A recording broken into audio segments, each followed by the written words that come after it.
कक्षा 6 के विज्ञान में हम लोग अध्याय नंबर 2 का क्वेश्चन आंसर पाठ करने वाले हैं आज की वीडियो क्लास में।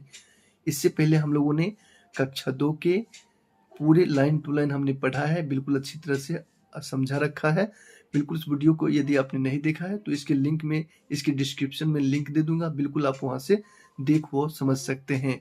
तो चलिए, सजीव जगत में विविधता में जितने भी प्रश्न हैं दोनों प्रश्न और उत्तर को समझते हैं बिल्कुल आसान भाषा में।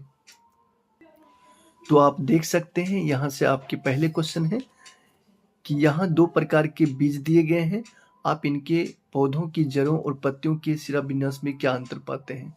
जो पौधों में शिरा विन्यास होती है, जो शिराएं निकली होती है, जड़ों में भी निकली होती है और पत्ते पर भी निकली होती है, उनमें आप क्या अंतर पाते हैं इन दोनों पौधों के बीजों में, पौधों के जड़ों और पत्तों में। ठीक है, तो ये आपको क्वेश्चन से बताया जा रहा है। चलिए, इसके शिरा विन्यास क्या अंतर है वो हम लोग देखते हैं। इसके उत्तर में बिल्कुल आसान भाषा में दिया गया सारा उत्तर है, तो अपने निश्चित रूप से अंत तक देखेंगे तो आप बिल्कुल यहाँ से तैयारी कर पाएंगे। तो चलिए, सबसे पहला क्वेश्चन आप देख सकते हैं, इसका उत्तर है गेहूं के पौधों में रेशेदार जड़ें और समांतर सिराओं वाली पत्तियां होती है। रेशेदार जड़ें होती है, ठीक है, और समांतर सिराओं वाली पत्तियां होती है, ठीक है। जबकि राजमा के पौधों में मूसला जड़ें और जालीदार सिराओं वाली पत्तियां होती है। रेशेदार जड़ का मतलब झकरा जड़ होता है। गेहूं के पौधों में कैसा जड़ होता है? झकरा जड़ होता है। जबकि उनके पत्तों में जो होता है समांतर सिरा विन्यास होता है। ये बिल्कुल परफेक्ट है कि जिसमें झकरा जड़ होगा, यानी एक ही जगह से बहुत सारी सिराएं निकलती है, झकरा जड़ होगा तो उसमें निश्चित है कि पत्तों में आपको समांतर सिरा विन्यास देखने को मिलेगा, जिसमें आपको पत्ता के बीच में एक सिरा निकला होता है, बिल्कुल समांतर रूप से दिखाई पड़ेगा।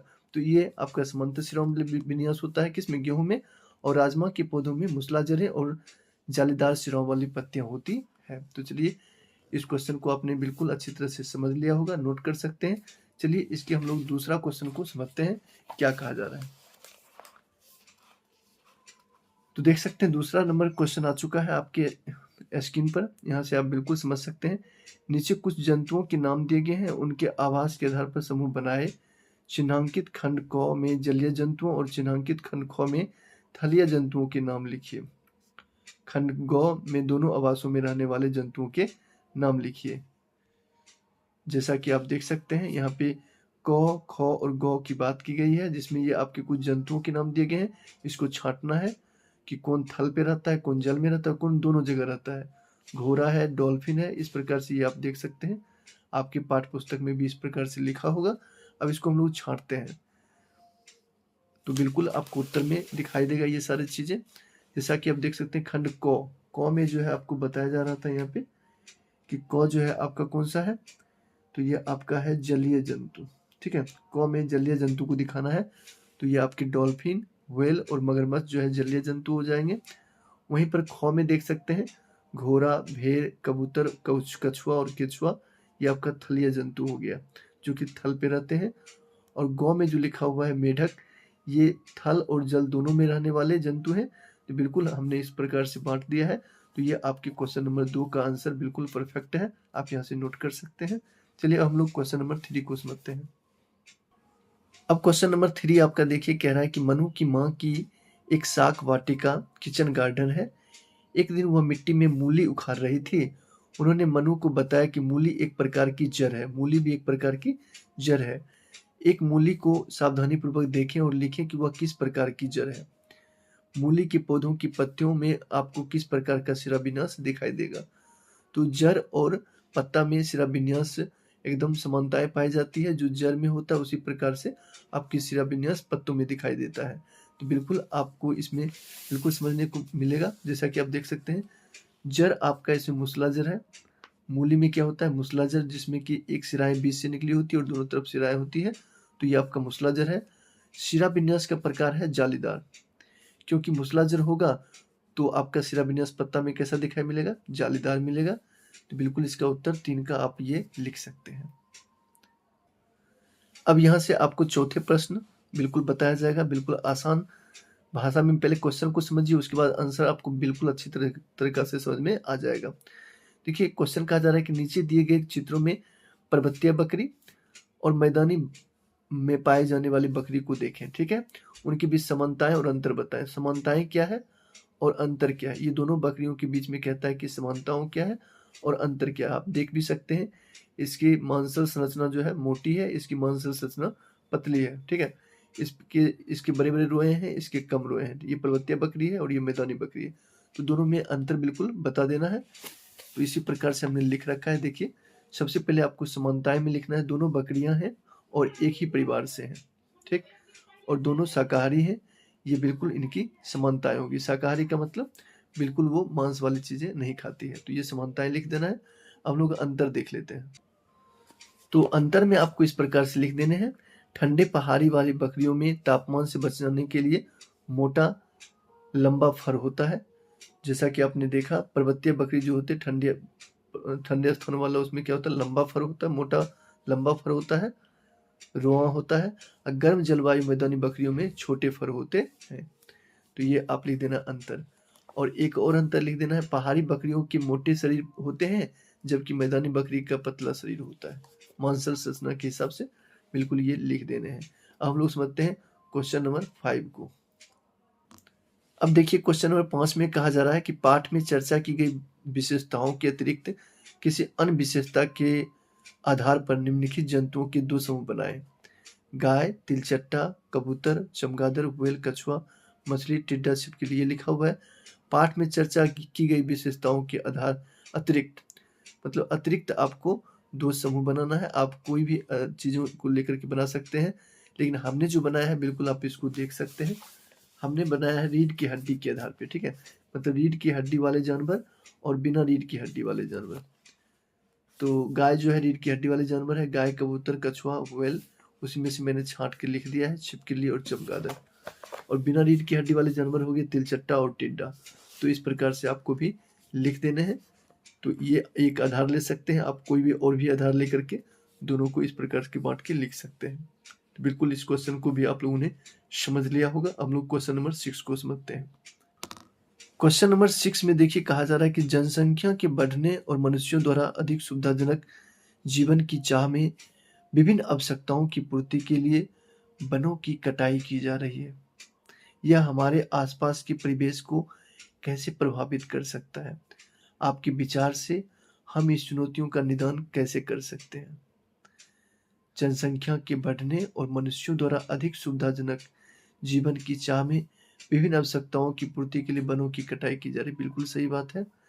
यह हमारे आसपास के परिवेश को कैसे प्रभावित कर सकता है? बिल्कुल काफ़ी हद तक प्रभावित कर सकता है। वही हमने लिखा है इसमें। आप निश्चित रूप से इस वीडियो को, इसके आंसर को जरूर देखें। तो इसमें आपको लिखना है, वनों की कटाई के कारण वृक्षों और वनस्पतियों का विनाश होगा, ठीक है। वृक्षों और वनस्पतियों का क्या होगा? विनाश। जलवायु परिवर्तन, जैव विविधता की हानि, मृदा का अपरदन, बाढ़ आदि का कारण बन सकता है।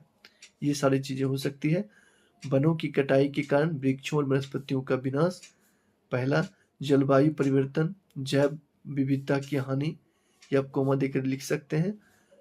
मृदा का अपरदन, बाढ़ आदि का कारण बन सकता है। तो ये सारा चीज आप नोट कर सकते हैं। बिल्कुल आप समझ गए होंगे।